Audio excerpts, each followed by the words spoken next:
Good evening, everyone. This is Tony from Her Homestead Skills. Yes, I'm filming this in the evening this time. It's nice and quiet right now. And I've got a pot of chicken stock on the stove, just simmering gently, and it's going to simmer all night. And it will be ready to can up in the morning, which is fine. I've spent the day, personally, doing a lot of spring cleaning, getting rid of some things that had to be gotten rid of, and bringing things in for refunds, doing that sort of thing. So yes, it's been a busy day, and after that, I did get out to the thrift shops a little bit today, but also once again found nothing that interested me enough that I would exchange dollars for any items. But that's okay. Perhaps I'm just being a little more cautious with my money. I always have been anyway, but maybe more so right now. I did go to Dollarama though, and I did pick up some plastic cups. And I got the smaller and finer ones. And now these are going to be used to transplant some of my seedlings that I've outgrown or will be outgrowing the little pots that I do have. I have tomatoes that have to be transplanted. Tomatoes grow fairly quickly. And probably those little pepper plants as well are big enough now that they really should come out of those little tiny pots. But these are probably half the size of the ones that most people buy, but they are nice and fine and thin enough that I can use a heat gun to put a hole in the bottom. So I'll be doing a lot of it tomorrow. Now, I did buy, I've probably got about 90 cups, and at $1.25 for 30, we're not doing too badly with these. And they can be reused if you so choose to do so. It's just a matter of washing them out and stacking them up for next year. I understand that some of you have tried out the soft bread recipe that I put out and were pleased with it as well. Yeah, I'm surprised at how much that bread rises. And if I were to double that recipe, I think I would split it into 3 loaf pans because it seems to rise so much. So, and I may do that in the future for myself. But it's fine, you know. It's a nice loaf, it's nice and soft, and I think most people are accustomed to the softer bread that you can buy in the store. So, well, it certainly is a hit with Mark. I've always called that toast bread, you know.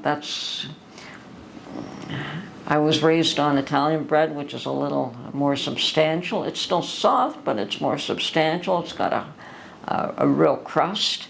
And my mother always thought that this bread was only useful to make toast with. And yes, it does make nice toast. So in my mind, I mean, I've always considered that toast bread. But that's fine. Mark really enjoys it, so certainly makes a nice sandwich, easy to eat. I understand that food prices are going to start going down a little bit. But I hear that there are 2 groups of food that are still going to go up in cost, and that would be your beef and your fresh vegetables. And I understand that beef prices are going to go up substantially, so it might be a good idea that if you like beef and if you eat a lot of beef, that you may want to go out and purchase at today's prices, whatever it is that you can purchase, because it's definitely going to be more expensive. And hopefully some of you, or most of you, or all of you are doing some form of gardening to keep the price of your fresh vegetables down. It is difficult if you don't have a piece of land, I understand that. But some people grow things in grow bags, and I may attempt some of that too.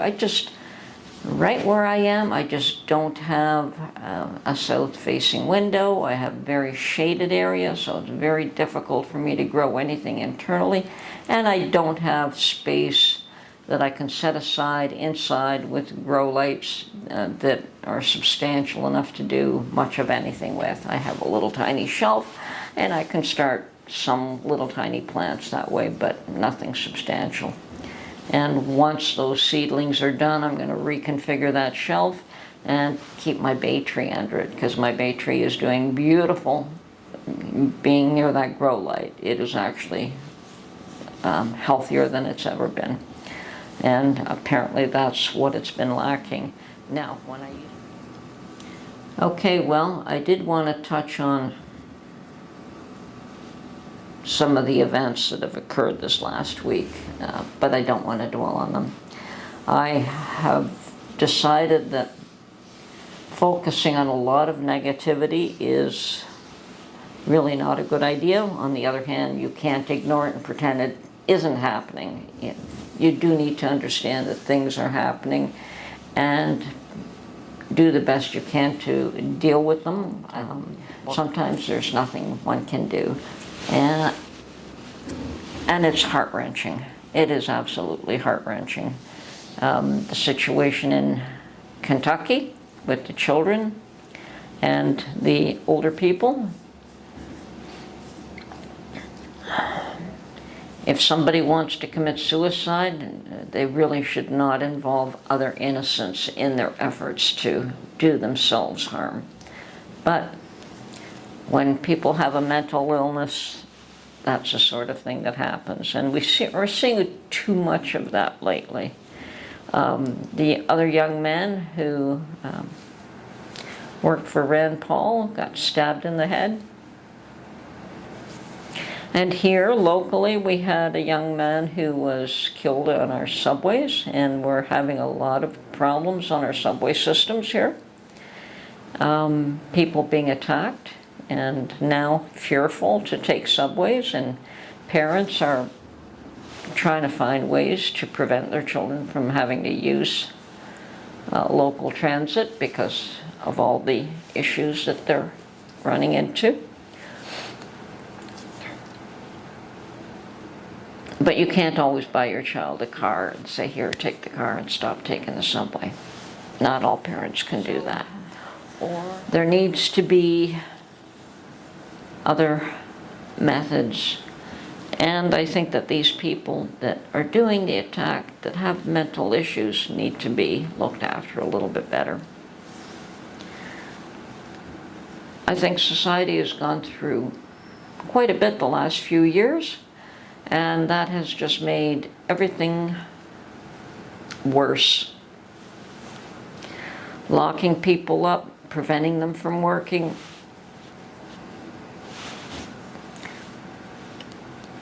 Idle hands, never a good thing. Creating fear and making people live in fear, not a good thing. I wish some people would learn that. Some people think that fear might be healthy. I don't. Maybe the fear of God is the only thing that is healthy, but other than that, no. And yes, I understand the concept of flight or fight. When you know you have an issue, whether to fight or whether to run away, I understand that. That's different. But to live in constant anxiety, in constant fear, is not healthy. Yes. Sometimes you can rise above it, and most people, well, I can't say that you aren't going to be affected. So anyway,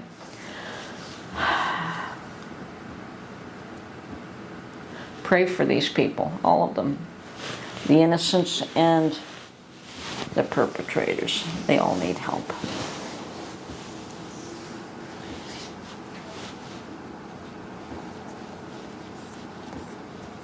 Anyway, this is Tony from her Homestead Skills. Hope next week's a better one. We'll talk to you soon. Bye for now.